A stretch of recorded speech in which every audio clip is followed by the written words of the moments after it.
કોઈ પણ બાળકને લાડ કરાવો ને તો લાડ કરાવવાની એક ઉંમર હોય છે અને એ ઉંમર છે 5 વર્ષની. 6ઠું વર્ષ શરૂ થાય ને ત્યારથી એવી શિક્ષા શરૂ થાય. શું શરૂ થાય? શિક્ષા શરૂ થાય. અને શિક્ષામાં જો બરાબર ન ચાલે તો એને દંડ કરવો જોઈએ.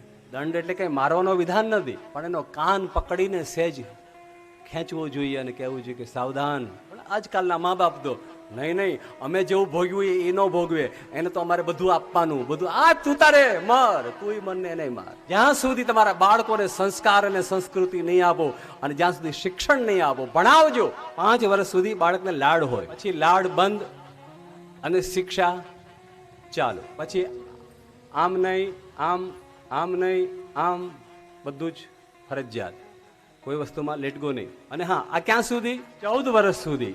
જેવું 14મું વર્ષ પૂરું થયું એટલે પછી એને તમારે મિત્ર ગણવાનો. પછી શિક્ષા આપવાની કોશિશ ન કરતા, નહીતર તમને વેચી નાખશે.